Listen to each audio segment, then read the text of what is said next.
Magandang hapon, UPLB! Mula nga po sa Czech Republic hanggang sa Belgrade, Serbia at ngayon nasa Finland na dahil tapos na po mag-submit ng grades sa mga faculty at mga teaching reps. Live na live po tayo ngayon sa Pots and Kettles dito po sa Barangay Maitin, Bae, Laguna. Ako po si RJ.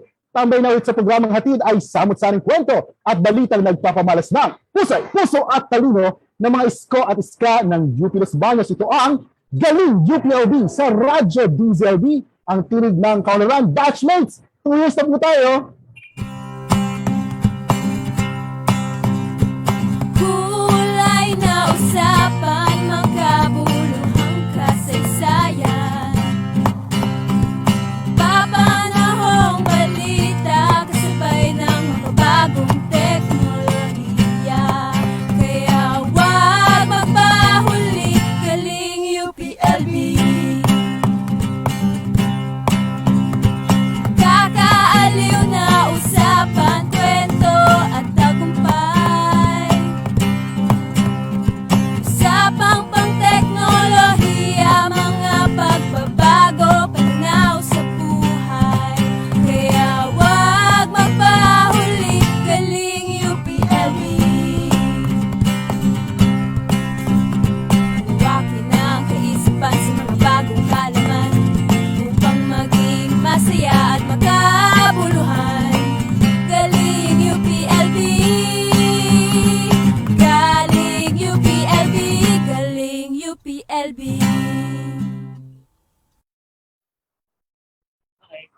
Tama po kayo sa narinig mga batchmates, 2 taon na po ang programang Galing UPLB. Siyempre sa inyong Radyo DZLB online, every Friday tayo tumatambay, no? 3 p.m. at maraming salamat po sa pagtutok sa inyong programa. At nakita nyo nga po, wala tayo sa ating studio. Nandito po tayo ngayon sa Pots and Kettles, dito po sa may Barangay Maitin, Bae, Laguna. Meron kasing fellowship at Thanksgiving din, no? Yung mga kasamahan natin na bumubuo ng Bantay Halalan Laguna 2022. Kaya sa katulad kong mga host ng DZLB, si Doc Rina ng programang PAC na ngayon ay nasa Panabo. Saan ba ito, ma'am? Panabo, Davao del Norte. Ay nakikinig pa rin po sa ating programa. Si Doc O'Neil parang pasakay ng airplane. Hindi ko lang sanang lakad eh. Pero abangan nyo pa rin po every Wednesday yung aming programang PAC para sa agrikultura at kalikasan tuwing tanghali po yan.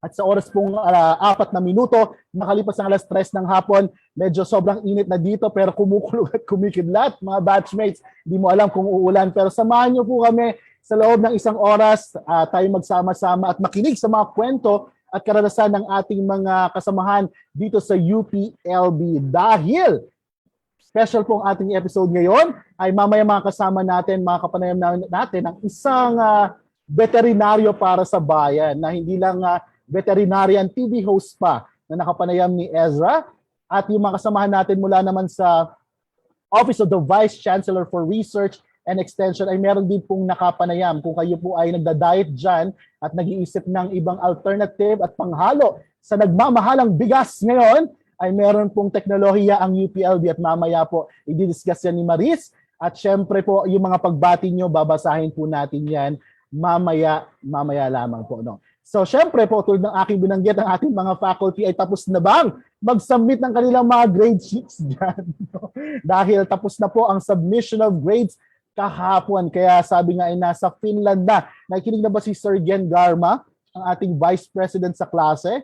At syempre nanonood din at nakikinig. Nakita ko best friend Polly, si Office of the Vice Chancellor for Student Affairs, no, na si Ma'am Janet Malata Silva na guest natin last Friday. And special shout out kay Doc Bene Villanueva sa pagpayag po na magamit ng kanilang lugar para sa ating special episode, 2nd anniversary ng Galing UPLB. Dahil gusto ko muna magpunas ng pawis, Sir Chris, ay syempre ipasok muna natin ang mga bagong balita at updates na nangyari po sa ating pamantasan this week. Heto at arangkada na ang UPLB Balita.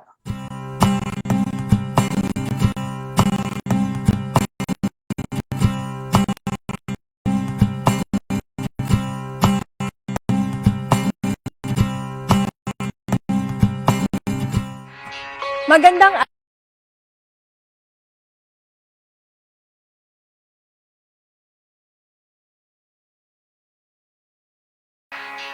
Magandang araw, narito ang mga balita mula sa UPLB. SEAT, inilunsad ang kanilang 3 bagong laboratorio. Mga kawani ng DA, nagsanay sa UPLB. UPLB, naglunsad ng mga mental health programs para sa mga estudyante. 3 bagong laboratorio sa College of Engineering and Agro-Industrial Technology ang inilunsad noong June 21. Binuksan sa isang ribbon-cutting ceremony ang mga bagong laboratory ng Department of Electrical Engineering.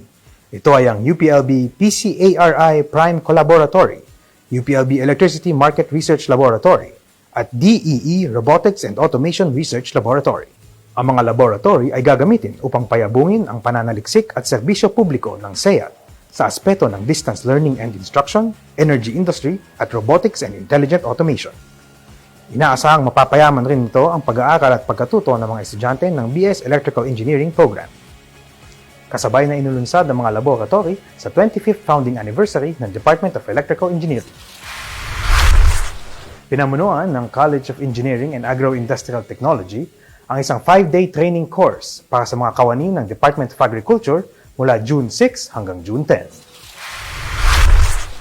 Pinamagatang training course on Geographic Information System, GIS, and Remote Sensing, or RS, for the creation of crop masks for agricultural monitoring, BASIC. Ang programa ay dinaluhan ng 14 na participants galing sa DA Central Office, Bureau of Agricultural and Fisheries Engineering, o DA-BAFE, Bureau of Agricultural Research, o DA-BAR, at Field Programs Operational Planning Division, o DA-FPOPD. Kasama sa training ang pagtuturo ng paano magagamit ang GIS at RS upang mapabuti ang pagsubaybay sa mga pananim at iba pang aspeto ng agrikultura. Ang training course na ito ay kabilang sa isang serye ng mga training programs sa ilalim ng UPLB OVCRE at pinopondahan ng DA-BAR. Patuloy na nagpapatupad ng mga programa at polisiya ang UPLB para sa ikabubuti ng mental health ng kanilang mga estudyante. Bilang tugon sa panawagan ng University Student Council ay ginawa ng Open 24 Hours ng Learning Resource Center ang kanilang learning hub para sa finals week ngayong semestre. Magkasama ang LRC at Office of the Vice Chancellor for Student Affairs o OVCSA sa paniniguradong ligtas at komportable ang mga estudyante. Idinaos naman ng Office of Counseling and Guidance o OCG noong June 15 ang Pause a Break, kung saan nakipag-interact ang mga estudyante kay Marley, isang therapy dog, kasama ang dog handler nito na si Dr. Maria Catalina T. De Luna, Direktor ng UP Professional School for Agriculture and the Environment. Ito ay bahagi ng OCG's Animal Assisted Intervention Program na BARK Kada at CAT Tropa. At ayon sa bagong memorandum na nilabas ng UPLB Administration ay maaari nang makatanggap ang mga eligible at qualified na estudyante ng UP ng 7,500 pesos kada semestre upang magamit para sa gamot o konsultasyon na may kinalaman sa mental health. Para sa karagdagang detalye, makipag-ugnayan lamang sa UPLB Office of Counseling and Guidance sa pamamagitan ng pagtawag sa 049-536-7255 o pag-email sa ocg.uplb@up.edu.ph. At yan po ang mga nakalap naming balita ngayong linggo. Ako po si Albert Peralta, nag-uulat para sa UPLB Balita.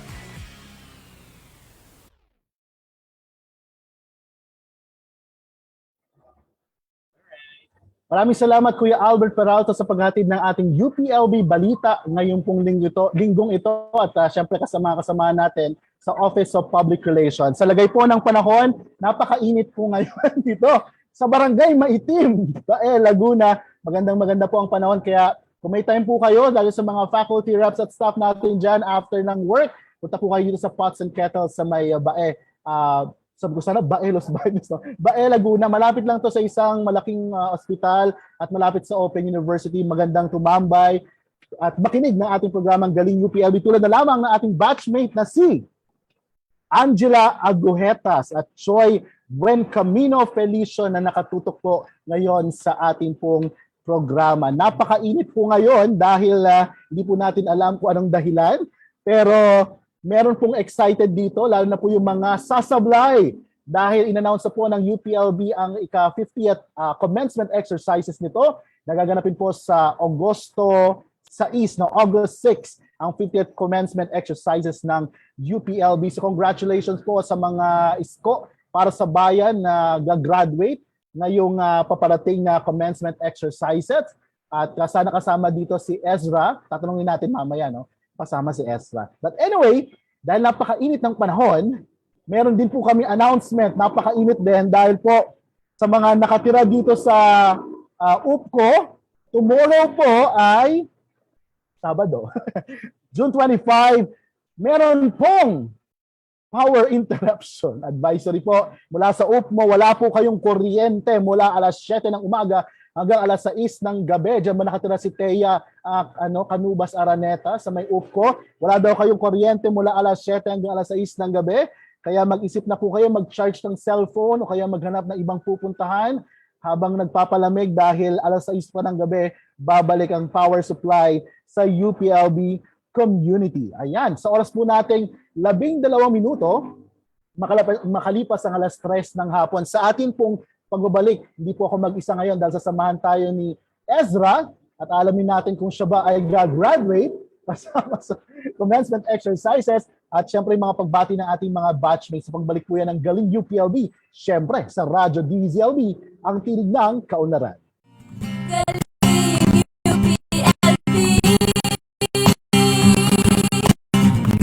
Galing UPLB, galing UPLB.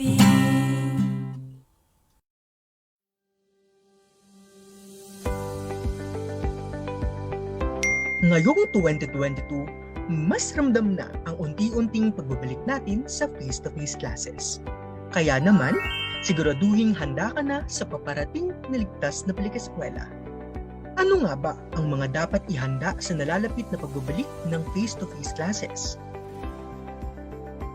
Dahil nasa ilalim pa rin ng pandemya ang ating bansa, mahalagang lagi mong baon ang iyong vaccination card saan ka man magpunta. At kabilang na doon ang pagpasok mo sa iyong campus. Mahalaga ring ihanda ang iyong medical insurance. Ito ay alinsunod na rin sa Joint Memorandum na inilabas ng Commission on Higher Education o CHED noong nakaraang taon.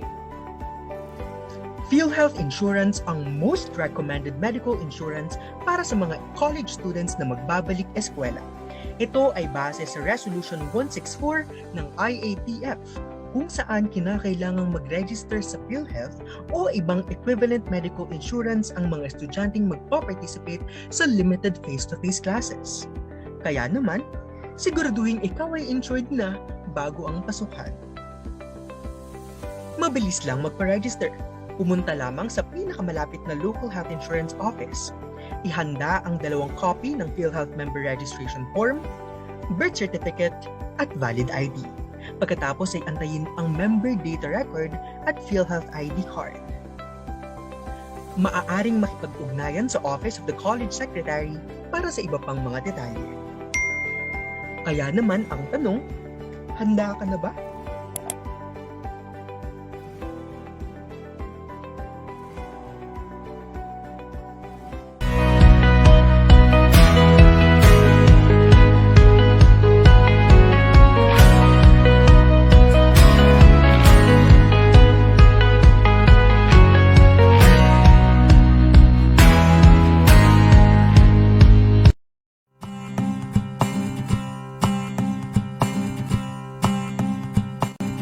Congratulations to the Galing UPLB team for 2 years. Laki na ng pandemic baby nyo. You're doing a great job informing and engaging the alumni of UPLB and keep doing good work and I hope tumagal palalo yung program natin.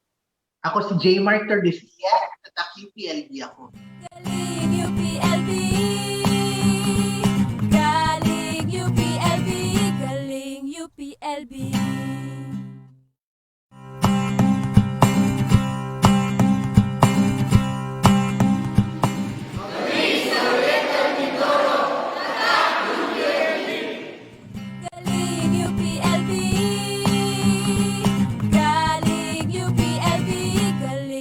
UPLB.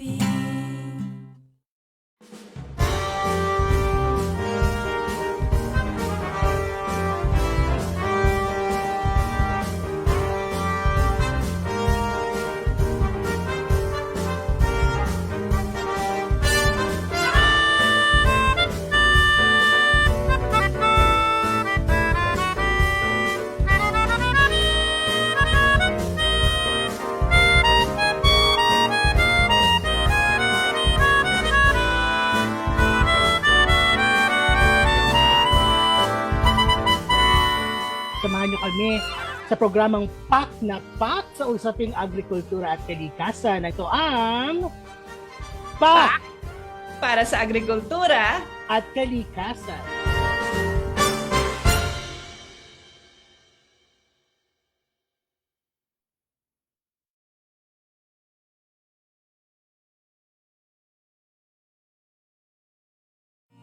Galing UPLB. Galing UPLB. Galing UPLB. Okay.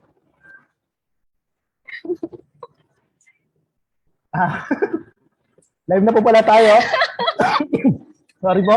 Sa Galing UPLB kasi sobrang init po ngayon, no? Napakasarap po yung mag-prop dito sa pots and prop. Pots and kettles sa Bae Laguna. Again, shout out kay Doc Bene. Maraming salamat po sa pagpayag para makapag-shoot kami dito. At gaya ng aking sinabi, Ezra, mainit ang panahon, pero umuulan po. Yes. Maambon na po dito sa Bae. Sabi daw po ay pag ganitong panahon, anong meron? Parang may kinakasalatang tikbala. Oo, kala ko ikakasal na si Polly. Oo. Nasingit ko na naman yon. But anyway, kanina napakinggan natin yung tatak shoutout, no? Hindi lang ng mga taga-Batak. Last time, Batak UPLB. Ang mga taga-Tatak UPLB sa Oriental Mindoro Alumni Chapter. Dumalo kayo nun, no? Yes, kasama ko doon. Nainiwan nyo ako sa studio. May 27 and 28 yon. At bumati din sa atin si J. Mark. Yes. Tordicilia, siya po ay BS Comsci 2022 at siya ay bahagi ng 10 Outstanding Young Men. Talaga namang certified tatak galing at galing UPLB. Ayan.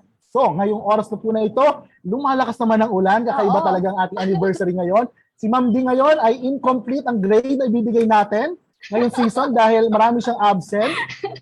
Di katulad ni Sir Gian Garma na nakatutok na at tapos na magbigay ng grado sa kanyang mga estudyante. Si Ezra, kamusta ba ang semester mo ngayon, Ezra? Mukhang makulay at Wow! masaya. Makulay at masaya, ibig sabihin, nag-graduate ka na ba? Yes. Oh! Oo. Nako, congratulations pala, Ezra. Magandang balita yan. So, Thank you so much. so next Friday, dito rin ba tayo? Magpa-party tayo? Pwede din. Oh, Wow! Nangako. Hindi naman. dahil ngayon na sa second segment na tayo na UPLB, ano ba? Sino ba? May binabanggit tayo sa caption na isa siyang veterinarian pero isa rin siyang program host. Tama ba ako? Ayun. So, napaka-special. Especially, di ba, yung mga nakaraan na nating mga guest ay talagang matataas din yung mga posisyon. So, yung ngayon, ang ating episode guest ay, I think, kilalang-kilala po ito ng karamihan sa atin. So, siya po ay si Dr. Ferdinand Resio, nag-graduate ng Dr. Veterinary Medicine noong 2000. At siya nga po, Kuya RJ, ang veterinarian at TV program host ng Born to be Wild. Born to be Wild. Naalala ko yung partner naman niya ay naging guest natin. Ay, hindi pa na natin yung guest, pero napuntahan natin yung kanilang sanctuary dyan sa Calamba, Laguna, sa programang dito sa Laguna naman. Ayun. At siya din ay, may din siya, Animal Wellness Center. So maraming branches na rin dito. Okay. So tingnan po natin ang aming recorded interview with Dr. Ferds Resio.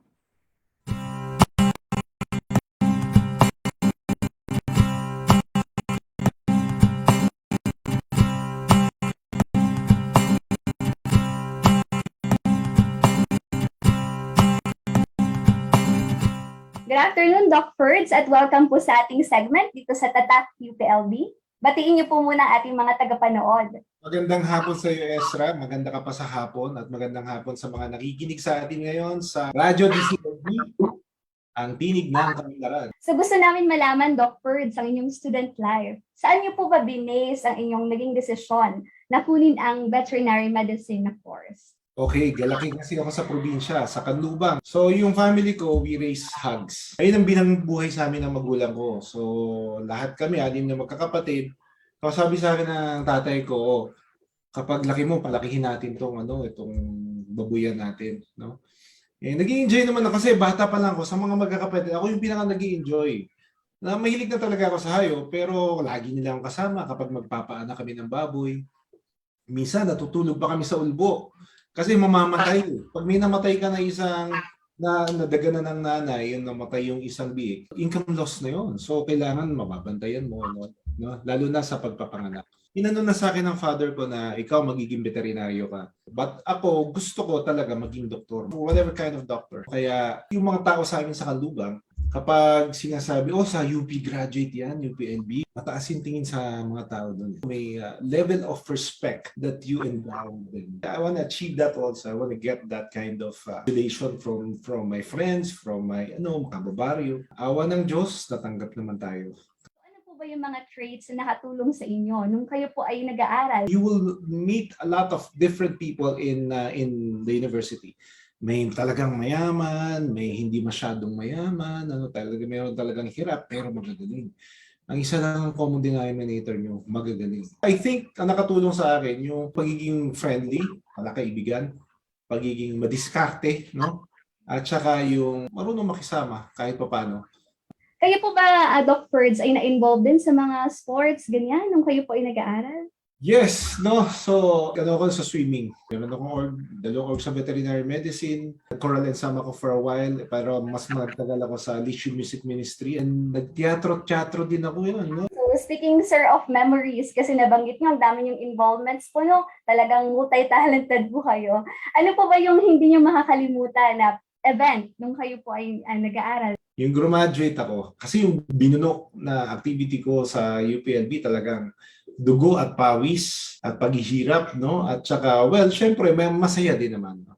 Ito na yung next stage in life, no? Yung you will be welcome, you'll be released into the world. And lahat na natutunan mo sa UPLB, you are going to apply there. Nabanggit niyo po kanina, di ba, na ang UPLB talagang marami pong naitulong sa inyo. So, how did UPLB prepare you sa inyong role bilang veterinarian at host sa GMA Network's Born to be Wild? Unang-una, galing sa UPLB, we're surrounded with nature. Lilipat ka ng isang klase mula Batchmates, pupunta ka sa husay. You really need to be physically fit and active for you to be able to do all those things. And I think it's one preparation. Isa pa, yung resilience. Kung talagang porsigido ka sa gusto mong gawin, kaya mo ma-achieve. Let's say, if you give up on one project, wala na yan. Automatic, ang end niyan ay fail. But if you do not give up, if you keep on trying and trying and trying, it may fail, but it may succeed also. Believe in yourself and believe in the people around you also. That hindi ka nag-iisa, na may kasama ka at may tutulong sa'yo. You cannot do it alone. Maging mapagkumbaba ka rin. And you will only learn that if you accept the fact that you don't know everything.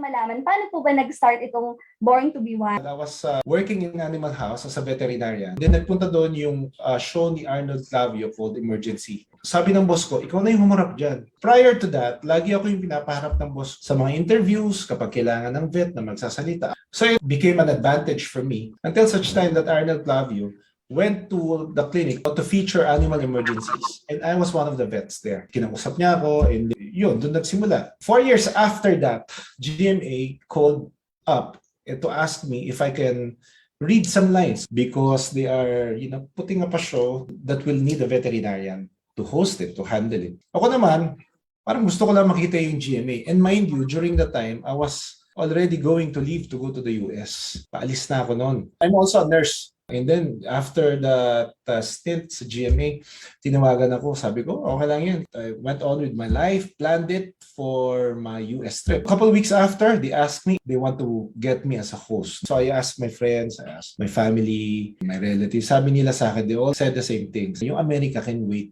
This opportunity to host a TV show can't. Sabi niya, it only comes once in a lifetime and you were fortunate enough to be chosen to be given this once in a lifetime opportunity. So sabi ko, okay, I will do this for 6 months. 6 months became 2 years, became 4 years, and now we're celebrating our 15 years. Not so many TV shows can say that they've hosted the TV show for 15 years. For me, that is one major achievement in my life. I can put on the wall and say I was part of this program that changed a lot of lives and changed the mindsets of the Filipinos. And about looking at veterinarians and how we do, what we do. In a way, that was my goal in accepting this hosting job, no? Sa Pilipinas, ang veterinaryo, ako magagamot ng pusa at aso, tsaka yung magagamot ng mga baboy, kalabaw. At ang laki pa rin ng role ng veterinaryo sa global warming, sa importance of wildlife. Kasama natin ng mga biologists o ibang mga scientists. I told my segment producers, my program managers na this is what we want. Ang veterinaryo, hindi lang sa ganitong fields, hindi lang sa ganitong field, but we can do all these things.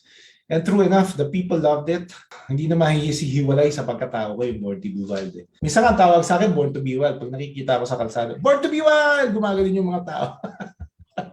They don't call me sometimes by my name. They call me Born to be Wild. We want people to be entertained at the same time learn something in the end. I think that's the thrust of this program, and that you can take home something that's really valuable and very important and highly applicable to our daily life, especially dito sa atin sa Pilipinas.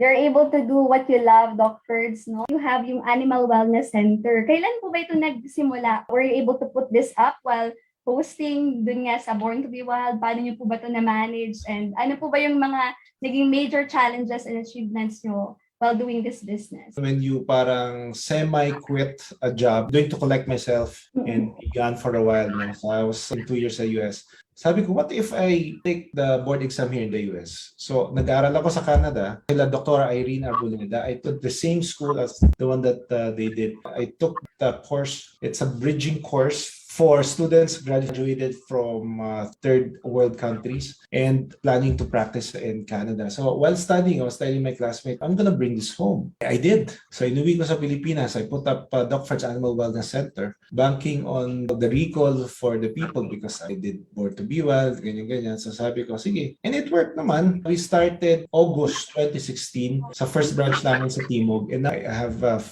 clinics already. So every year we put up one. I can proudly say na paganda yung clinic, yung itsura, yung facilities and all. So nangyari ngayon, clinic work is my main work. And then we go out of town every month, like 10 days every month. That is my rest time. And then babalik ko ulit sa trabaho. It's been like that for almost 6 years now. Kapartner ko daw si Doc Nielsen, Donato. And then, so he owns several clinics and then passion about wildlife and we enjoy doing the show that we both host. Pero Doc Ferds, nung di ba nag-pandemic, ano po ba yung nangyari dun sa inyong business? While most people were bored, were thinking of things to do, we were so busy because we were thankful and grateful that may trabaho kami and that we're busy. Yun nga lang, we were risking our lives. Ganun talaga, ito yung sinumpa namin trabaho. We have to be available. We have to be dependable and reliable for our clients. Of course, we followed the IATF guidelines and all that. Because of that, we had another clinic that was put during the pandemic, the Muñoz branch. And then the recent one that I opened in Santa Rosa is also a product of the pandemic. Ang effect sa amin is sobrang pagod. And I'm looking forward to my vacation, hopefully this year. Also, because of the pandemic, I was able to put up my YouTube channel. So we air once a week mga cases ng dogs. So if you're a dog lover, if you're a parent, and you have questions about your pets, I discuss the common problems there and how you should deal with it and how you should understand some things. We feature kami ng mga cases, tips, on how to better take care of your fur babies. Kaya please catch that. Doc Ferds Resha on my YouTube channel. We also have yung mga alumni natin who are still looking for their career path or who are just starting with their careers. Ano po ba, Doc Ferds, ang mabibigay niyo sa kanila ng mga tips or advice? So sa mga young ones, sa mga fresh grads, you don't have to figure everything out right now. In your 20s, you should explore, travel, enjoy, travel some more, gain experience. Gain some more experiences. Try, fail, try again.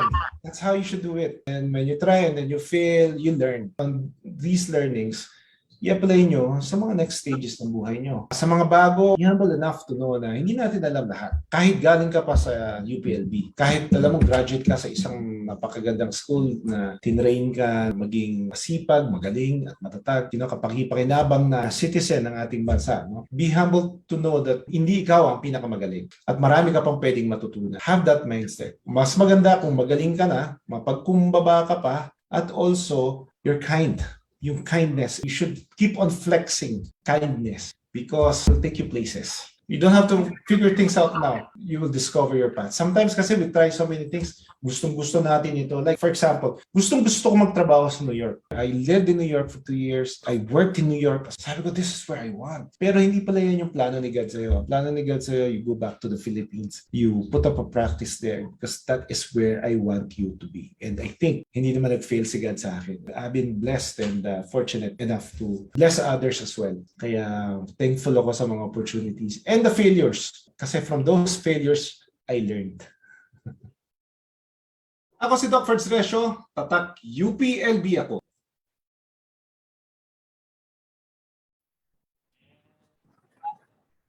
Ayun. So, Kuya RJ, napakinggan mo. Parang yung kwento ni Doc Ferds ay halos parehas ng kwento ni Dean Acordano. So, nakakatuwa talaga na parang kahit hindi yun yung plan nila, talagang iba yung plan ni God, pero they were still very yun nga, successful dun sa field na napuntahan nila. Saka kung mapapansin nyo sa tatak UPLB, ang mga kwento talaga nila, no? Humble beginnings, simple lang. Iba naman talaga ay hindi naman well off, no? Pero talaga nagsumikap. Yan talaga ang kwentong UPLB. Parang pwede kong gawing segment yan. Kwentong UPLB sa galing UPLB. Yes, pwede. So talagang marami tayong matutunan sa kanilang mga sinishare sa atin. At tama ba, ito na ang huli, no?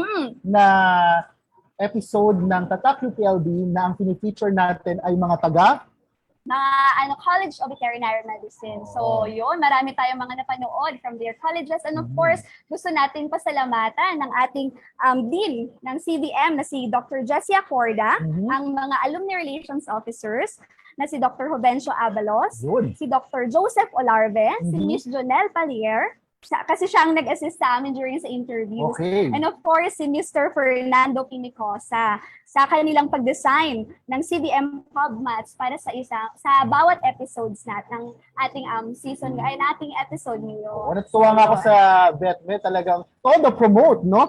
Sa mga alumni nila na pinifeature sa ating programa. Ayan. At binabati natin ngayon, nakikinig at nanonood sa atin ang ating Director ng Office of Alumni Relations. Walang iba kundi si Director Eileen Lorena M. Mamino. Ayan, ang social daw ng ating venue. Siyempre, anniversary ng galing UPLB. Pero alam mo, Ma'am Eileen, masarap pag may pambara ang prop.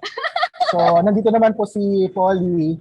Pwede niyo pong i-transfer sa kanya ang pambara para sa prop na ito. No, Direct Mark Lester Chico, mamaya kausapin natin yan. But anyway, ano namang sabihin natin? Ayan. So, syempre, marami pa rin po tayo ng i-announce. So, ayun. So, mamaya na natin papakita yung ating mga pagbati. Pero gusto muna natin i-announce, Kuya Chris, ayun, yung paulit-ulit naming tinatawag sa ating mga alumni. Ayan, so, tinatawag ni Ezra ang mga alumni natin na class, mga nag-e-end ang kanilang class sa 2 at 7. Dahil? Yun. So, malapit na ang Loyalty Day natin. Wow, okay. Ngayong October na yan, Kuya RJ. Face-to-face na ba yan? Yun ay magiging hybrid. So, yun, di ba? So, may online at meron syempre ng face-to-face. Correct. Oo. So, yan. So, wag din natin kalimutan na i-update yung ating alumni information at yung link dito ay ipopost din ng ating kasamahan na si Miss Polly Valencia. At i-share niya rin kasi nabanggit kanina ni Doc Ferds, Kuya RJ, na meron nga siyang YouTube channel. So, supportahan niyo rin po siya. Isa-send din po yun ni Ate Polly sa ating comment section. Speaking of Doc Ferds Resyo, ay nanonood siya. Nanonood siya At ang comment niya nga dito ay, thank you for inviting me. Ang dami kong sinabi, sana daw ay may napulot naman ang mga tagapanood natin. Ha. Kompleto yan. Siyempre marami tayong natutunan sa naman. kanyang na-share. So yun, Kuya RJ. At ngayon, ipapakita po ng ating kasamahan. At ngayon ay parang hindi ko alam kung anong sabihin niya. Ayun, ating mga pagbati galing sa kay Director Eileen Mamino at ating kasamahan din na si Doc Ferds ngayon. Pero Ezra, bago yan kasi pwede na tayong diretso commercial break na. Ay, ito muna yung i-announce natin. Baka magalit sa akin ng mga taga-graduate school. Dahil hanggang June 30 na lang po ang pag-submit ng mga nais mag-take ng MS at PhD, graduate studies syempre sa UPLB. Pwede kayo pumunta sa Facebook page ng graduate school o kaya po sa website ng UPLB at syempre sa kanilang website din ng grad school for details po. Pero ang submission po ay until June 30 na lamang po. At magandang balita naman po sa mga estudyante natin na gustong sumali sa pa-contest ng Office of Student Housing. Sa mga gustong mag-dorm dyan dahil yung kanilang contest na Name That Dorm and logo contest ay extended po until June 29 o sa Miyerkules. No? Maaari kayo mag-submit ng entries gamit ang link na makikita nyo po sa Facebook page ng Office of Student Housing at OVCSA. At ito syempre pahabol to. Baka hindi tayo pa ma-question tayo ni Dean Teya. Inimbitan po natin ng mga interesadong alamin ng usaping family forming. Yan. Dahil sa Martes, June 28, 5:30 p.m. po, Manila time, ay meron pong gaganaping Regional Forum on Rural Communication Services for Family Farming in Asia and the Pacific. Makikita nyo na naman ang mukha ko doon kasi ako po ang facilitator noon. Co-presented po ito ng UPLB College of DevCom at maaari po kayo makapag-register. Bisitahin lang po ang Facebook page at ang website ng ComDev Asia. Ayan na. So ngayon, Ezra, ano ba ipapasok nating video? Yun, yung ating pagbati galing sa ating director, Lorena Mabino, at of course, ang ating kasamahan kanina sa ating episode, si Doc Ferg. Doc Aileen, ha? Galing UPLB. Galing UPLB. Galing UPLB.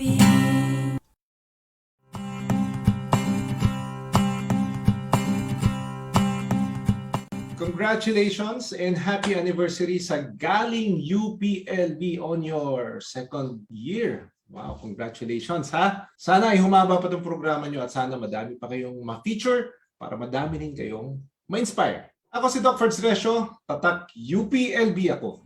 Galing UPLB. Galing UPLB. Galing UPLB.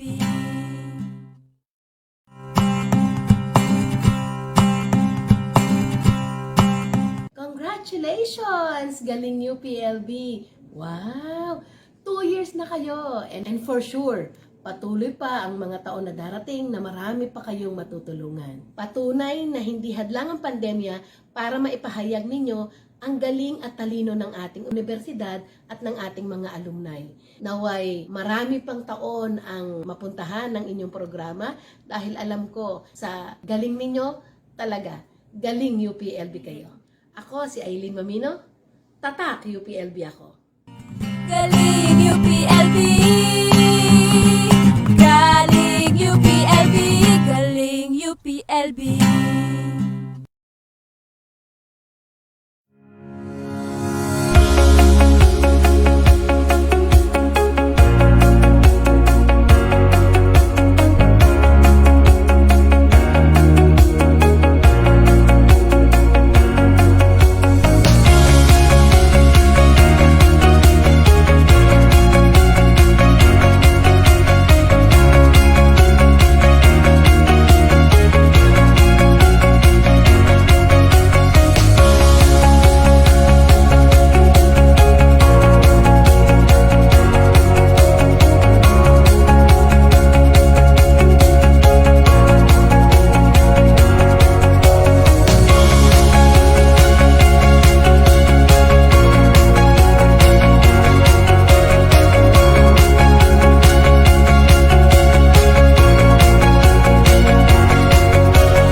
Yan, magandang hapon at mainit na hapon, maulan din na hapon mga batchmates.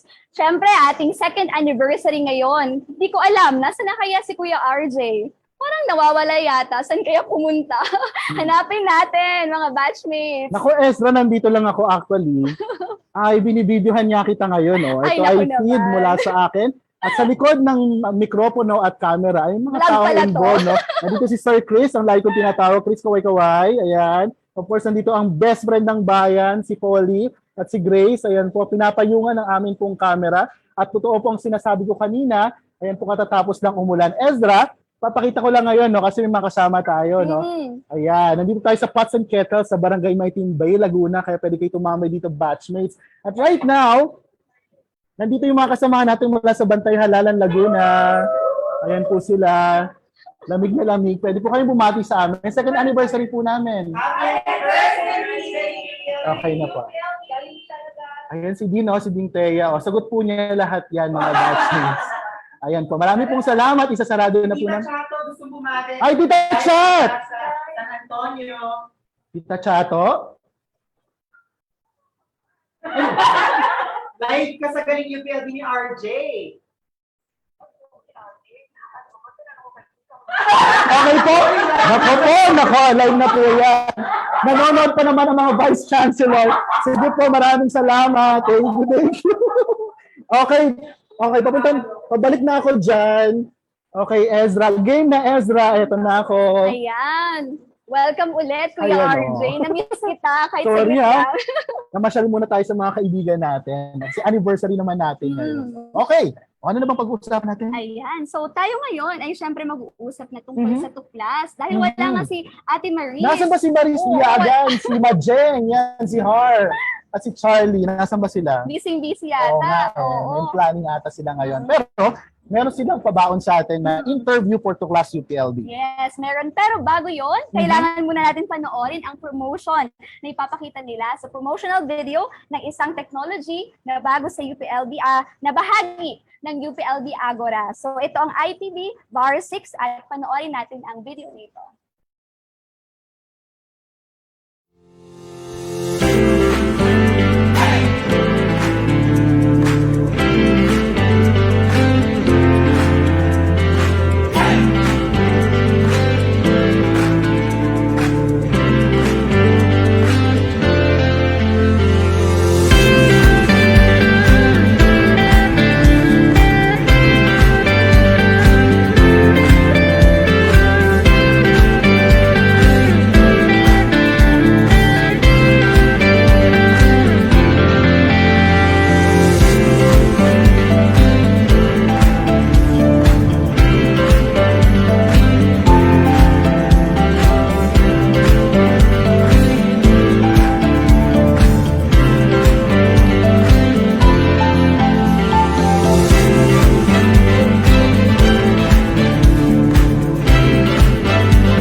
Labing-limang minuto bago mag-alas 4 ng hapon, malapit na matapos ang ating programa. Kaya napanood nyo kanina yung promotional video ng ating corn beef, so yung IPB VAR 6. Napakaganda po nun, lalo na siya ay alternative. Ngayon na sinasabing nagtataas sa lahat ng presyo, ay magandang panghalo ito sa bigas. Sabi po 70-30 yung magandang ratio. 70% yung bigas, 30% yung corn grits, hanggang maging 50-50. Maganda rin ito dahil sa mga taong diabetic dyan. Ayan, mas maganda ito at healthy para sa inyo. So if you want to know more about this technology, ay lapit lang po tayo sa Office of the Vice Chancellor for Research and Extension at sa IPB. At nakikinig sa atin, no? Sila Doc Eileen. Hinahanap kayo, Doc Eileen. Ay, hindi pala, si Ma'am Teya, sabi niya, ay ba't nandito raw? Kaya na. So isa na ulit, meron pa tayong hihingian. Oo nga, alam niyo na, nandyan naman po si Polly. Sino po? Ayan, si Maris din ay bumabate mula po sa Tagaytay City, Switzerland. Iba talaga. Nako Maris, alam mo na ang pasalubong pag galing Tagaytay. Hindi natin pinapapasok sa UPLB ang walang pasalubong.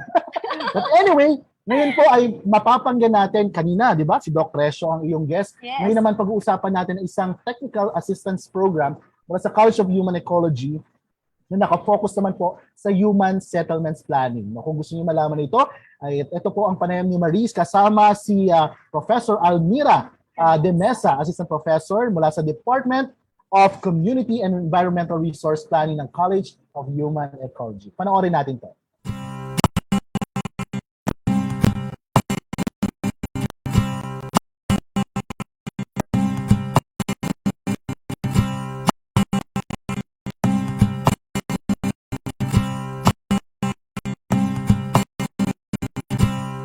So magandang hapon po, Ma'am Almira, at maraming salamat po sa pagpapaunlak sa aming imbitasyon na samahan kami ngayong hapon sa usapang extension dito lamang sa Tuklas UPLB.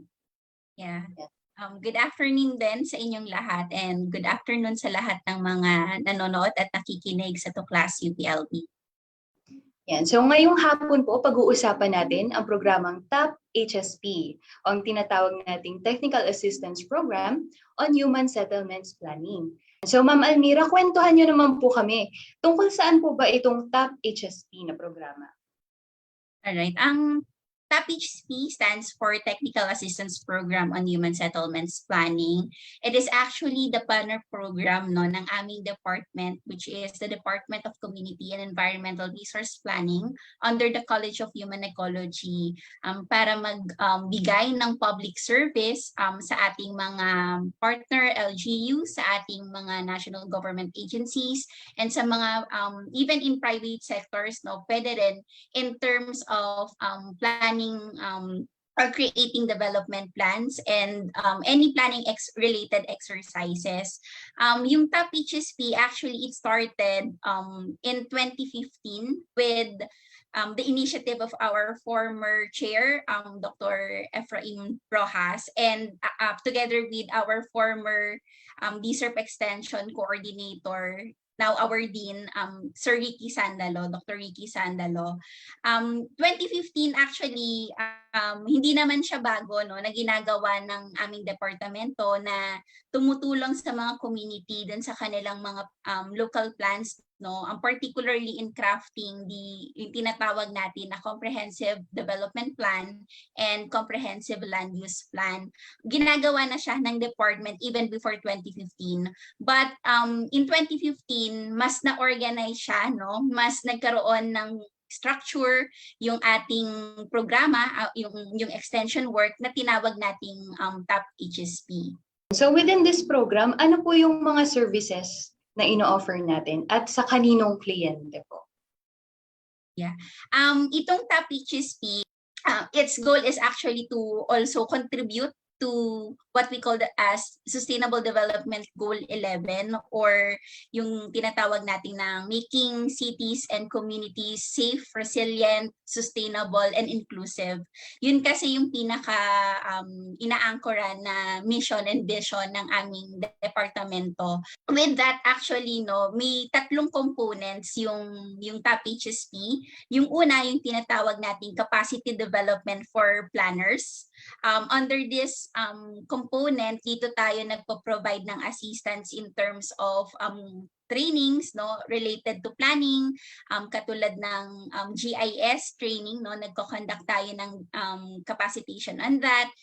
SIDRA preparation, yung SIDRA yung tinatawag nating Climate and Disaster Risk Assessment. So we also provide trainings on that. And actually right now, we are having our short course on environmental planning. Meron din tayong initiative to mentor our newly or fresh graduates under the BS Human Ecology HSP major. So yung mga bagong graduates natin, binibigyan natin ito or sila ng experiences na working with the municipalities and partnering actually with the municipalities na natatrain sila on the field on how to conduct or how to do development and land use plans.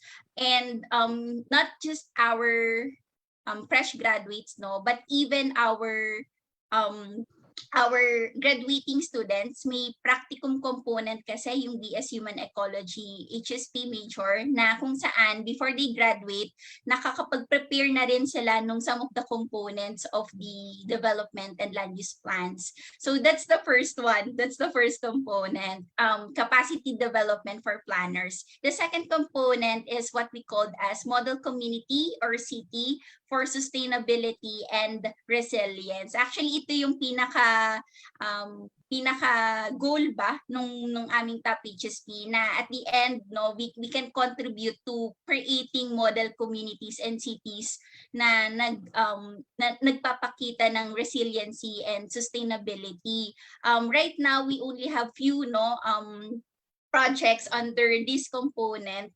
Yung mga community garden in Quezon City, we partner with of course the local government unit and some ICLEICs, so some international organizations as well, para dun sa initiative na community garden. We also have continuing partnership with some of our LGU, one of which ay yung Bauco province, Bauco in Mountain province, and another one yung medyo recent lang, we have a partnership, or we had a partnership with the LGU of Victoria Laguna together with the Erasmus University of Rotterdam, yung pagkakaroon ng parang seed money for the nature-based solutions na gagawin sa LGU ng Victoria. So we facilitated, the department facilitated that para makapag-contribute din sa locality ng Victoria on creating sustainable and resilient community. And the third one is praxis, or yung tinatawag natin na practice of profession. This time naman, yung ating mga medyo seasoned na, na mga alumni, yung mga experts na on their field, we also invite them to we tap them, kaya tawag ay top HSP, we tap our alumni, we tap our students, we tap our faculty this time around para naman makapag-practice din sila, particularly the seasoned alumni, makapag-practice din sila ng mga planning or yung pagpaplano ng mga community in terms of the trainings and in terms of creating development plans and manuals na din. So yun yung tatlong components ng top HSP. Ngayon naman po, sino po ang bumubuo sa team ng Top HSP?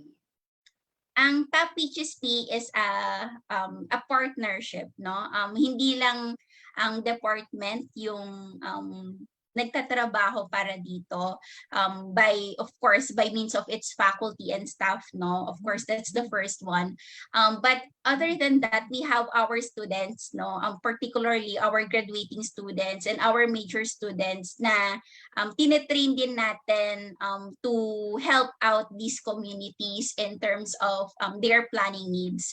And of course our alumni, malaking part ng aming programa yung ating mga alumni, from new graduates na nagsisilbing mga planning assistants to more seasoned alumni, na sila naman yung mga nagiging planning experts and planning mentors natin, tumutulong to capacitate our planning assistants as well and our LGU partners. In terms of our stakeholders and partners, we are partnering with DSUD, or Department of Human Settlements and Urban Development. It's one of our major partners in this program because sila yung nagbe-bridge ng link natin to the different LGUs para makapag-support tayo dun sa mga development, crafting of the development plans nila. Ayun. Would you be able to share one of your most memorable experiences siguro sa inyong biggest project so far? As the coordinator, ang nangyayari kasi, all of these requests coming from the LGUs, pumapasok sa aming dekano and then binababa sa aming departamento, and we coordinate or we talk with the LGUs kung ano ba yung kailangan nila, anong plano, kasi hindi lang si LUP and CDP, no, even other development, other plans, mandated plans, tourism plan, or for example, FLUP, and other documents na needed sa pagpaplano ng mga community natin. I-request yan ng different LGUs, no, and we try to create a planning team, no?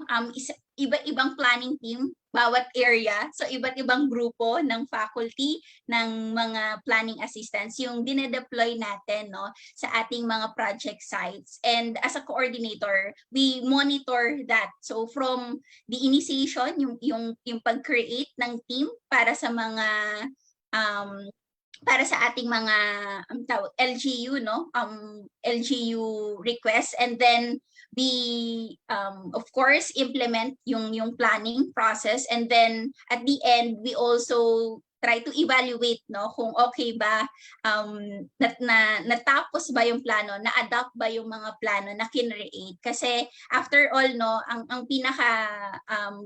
pinaka-contribution talaga ay kung yung plano na pinormulate ay na-adapt ng mga LGUs natin in their own localities. Ma'am Almira, would you be able to share a success story ng isang LGU halimbawa na successfully nakapag-adapt na ng inyong mga research product or extension? Yes, actually marami na rin na mga LGUs yung nakapag adapt ng kanilang mga plans, no, from the top HSP program. Yung mga malalapit, no, siguro yung mabilis kong marirecall kasi malalapit sila ay Bae, Laguna, kasi ito yung kanilang CLUP ay adopted na, no. Kalawan, Laguna is another one. Just recently kakatapos lang din yung kanilang pag-adapt ng CLUP. In terms of one of the success stories din ng top HSP ay yung sa Pinamalayan in Mindoro, na kung saan several plans yung na-create, no, hindi lang yung CDP, even yung CLUP nung Pinamalayan Mindoro ay in partnership really with the MPDO or MPDC, no, nung Pinamalayan Mindoro, na tumulong pati yung community, pati yung hindi lang yung planning assistance, yung active in the preparation of the plan, but the LGU and the community, and naging din siya, so ginagamit din siya ng community right now. Ayan, so huling paglilinaw na lang po, dahil ito ay lagi nating hinahanap sa ating extension programs. Paano po natin minomonitor yung successful na adoption na isang LGU? Bumabalik po ba tayo dun sa provinces nila, or do we coordinate with them virtually? Yung ibang mga sites namin, may mas longer term, no, yung nabanggit ko kanina, na longer term yung engagement ng department with these sites, no. So we can see the development of the locality over time, kasi yung mga practicum na 10 years ago, no, na hanggang ngayon may mga sites pa rin kami na ina-assist sila. But in terms of the project timeline, we evaluate the top HSP. Actually, recent na lang din kasi we are medyo bago, no, yung programa. So medyo nililinis namin paano ba yung magiging sistema niya. But ang ginagawa namin ngayon, we evaluate, no, based from the perspective of our LGU partners, gaano ba ka-successful yung pag-create ng plano, no? Kasi at the end, no, the output of the our planning team is yung na-craft na development plans or local plans, no. Pero I think kasi yung isang CLUP, it's a 10-year plan, no. So medyo matagal makita from this point, 10 years pa, no, bago mo makita talaga natupad ba kung ano yung mga nakalagay din sa mga planong ito. Ayun, so kanina po na-mention nyo na yung pag-reach out nitong ating possible clients. So for the communities or people, halimbawa environmental or urban planners or LGUs na gustong itap ang Top HSP, paano po nila kayo makakontak? Top HSP has its mailer, no? Meron siyang mailer. Baka pwede rin i-flash tophsp.uplb@up.edu.ph. So you can just send a request letter to our mailer kung LGU ba, any planning needs, training mayan, capacitation, short course related to environmental and urban planning. Nagpa-provide din kami ng mga assistance on that. And you can also follow our Facebook page. Ang Facebook page of our department is UPLB, Department of Community and Environmental Resource Planning. Ayan. So Ma'am Almira, lahat po ng ating programa dito sa Tuklas UPLB ay tinatanong natin. No? So just recently na-launch natin ang bago nating research and extension agenda na tinatawag nating UPLB Agora. So sa ilalim ng agenda na ito, meron tayong 4 na focus areas. Ito ay One Health, Food Security and Sovereignty, Resilience and Sustainability, at Future Communities and Institutions. So sa 4 na focus areas na ito, saan po pumapasok si Top HSP? Si Top HSP, no, I have mentioned a while ago na it also intends to contribute to the achievement of SDG 11 or yung tinatawag nating sustainable communities and cities, no. So under the Agora program, it falls under yung tinatawag nating future communities and institution, as well as yung resilience and sustainability. Yan, so maraming salamat po Ma'am Almira sa pagsama sa amin sa usaping Top HSP o Technical Assistance Program on Human Settlements Planning. Ayun. So maraming salamat Assistant Professor Almira de Mesa sa ating pagpaunlak sa Tuklas UPLB. Yun, Kuya RJ, no, ang dami rin na pag-usapan. Oo, tungkol yan sa isang technical assistance program naman mula sa College of Human Ecology about human settlements planning. No? Hindi lang tayo nakafocus sa mga hard sciences, mga hard researches natin, but also concerned din ang UPLB sa mga social sciences, no? Yung talaga mga pangangailangan ng community na hindi pasok doon sa mga hard sciences or physical sciences na madalas natin na-feature sa ating pong programa.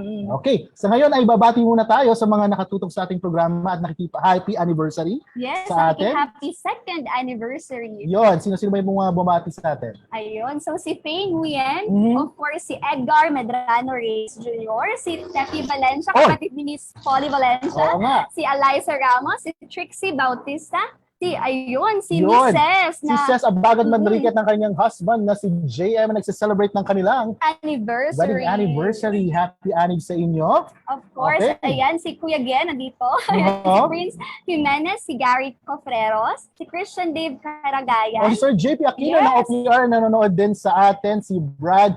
Oh, Brad. Of course, si Tita Emmy, ano bang ulam sa atin dyan ngayon?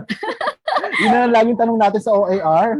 At kay Juan Marcos Ayap. At kanina, nakita natin sila Doc Eileen, nakikinig, si BC Janet ay nanonood din sa atin. Of course, binabati ko si Ma'am Offie Torres. Ayan, maraming salamat sa recommendation. Ayan, ano pa ba? Sino pang babatiin natin, Ezra? Ikaw, meron pa bang pahabol? Oo, kanina nabanggit mo yung pangalan ng aking housemate, si Angela. So, nanonood din siya sa atin. Wow, okay. So, sino pa ba? Doc Eileen. Ayun, si Ma'am D, syempre. Si Ma'am D.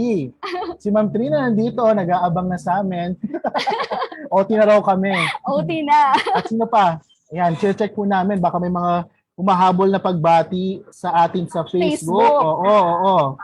Sige, check natin. O, Esa, check mo mabuti. Baka may miss out tayo. Ayan, si Doc Ferds kanina, bumati din sa atin. Nanood din ng live, syempre. Si Edgar Medrano Reyes Jr. ay nakikinig din sa atin ngayon sa ating pong programa. So, next Friday po mga batchmates, medyo magpapahinga muna tayo ng 1 linggo lang naman. No? At magbabalik din po agad ang galing UPLB. At syempre, another season, marami pa rin po tayo mga i-feature sa ating programa. On this note, gusto na natin una magpasalamat sa mga nasa harap at likod ng camera at mikropono ng galing UPLB. Syempre sa Radyo DZLB, ang College of DevCom, especially in Department of Development, Broadcasting, and Telecommunication, kay Chancellor Camacho. Oo, syempre. No, may meron tayong ginagamit ngayon na laptop. Syempre For our gusto lives natin na din yan, ma-upgrade pa to. Correct. Ano. So maraming salamat, Chancellor, at sa ating mga partners talaga, yung Office of Alumni Relations, kay Doc Eileen at ang inyong kupunan ng opisina, ang Office of the Vice Chancellor for Research and Extension, kay VC Nel Bantayan. So maraming salamat po sa inyong team. Kay Martoloy Hart, Reese, sino pa ba? Si Ate Charlie. Sino pa? Siyempre si Si Majeng. Majeng. No? Yung pasalubong namin, galing Tagaytay. Alam mo na, next shoot natin. O, siyempre kasama natin ang Office of Public Relations, kila Sir Mark Lester Chico at ang kanyang kupunan. Sila Albert, sila Jessa, sila, sino pa ba? Sila Vandal, Kuya Pao, ayan, mga writers natin. Sino pa ba? Kuya Chris Labe. Kuya Chris, nako, friend to ni Polly. Of course, si Kuya Albert, natin kakalimutan. Ayan pa. Sino pa ba yung mga si Jessa, nabangitan natin? Oo. Ayan. Baka gusto nila magbakita dito sa camera, ang mga nasa likod ng camera, Kuya RJ. Si John, sa role. Ayan. natin. At yung iba pang mga naging guests natin actually at nakasama na natin sa ating programa. Lumalawak ang ating UPLB community, pati yung ating mga alumni na na-feature natin, no, mas lalo nakikilala ang ating pamantasan sa pamamagitan po ng ating pong programa. At maraming salamat nga po sa lahat ng ating partners, especially sa Galing UPLB Project Team, dahil ito'y dagdag workload sa inyo, pero nakasama niyo po kami every Friday. Maraming salamat for being part of our program. Of course, our viewers ng Radyo DZLB, maraming salamat po sa pagtutok niyo sa mga programa po natin. At meron pa tayong papasok na programang magbabalik this coming July para sa mga kabataan, yung Leader Kakay. So abangan niyo po yan. Kaya naman po, hindi pa ako tapos magpasalamat kasi nagpapasalamat ulit kami kay Doc Benny Villanueva sa pagpapaunlak. Nandito po kami mag-shoot ngayon ng second anniversary sa Pots and Kettles. Oo, malapit lang ito saan? Ayun, malapit sa isang ospital. Oo, Nasa saan ba? highway lang tayo. Sa may Global, yan, Barangay Maitim, Bae, Laguna, kung saan ako nag-NSTB LTS 2 nung aking undergrad na. Anyway, maraming salamat po sa ating mga batchmates, classmates na tumutok po sa atin for this whole season sa Galing UPLB. So tambay ulit tayo next Friday sa programang hatid ay samu't-saring kuwento at balitang nagpapamalas nga ng husay, puso at talino ng mga isko at iska ng UP Los Baños. Ito ang Galing UPLB sa Radyo DZLB, ang tinig ng kaunlaran. Class dismissed. Happy weekend. Stay safe at padayong mga scholar para sa bayan. Happy anniversary! Pakita kayo, Kuya Chris. Pakita naman kayo dito sa ating Makikita camera. na po sila. Ayun. Okay. Bye. Maraming salamat. Ingat po tayo.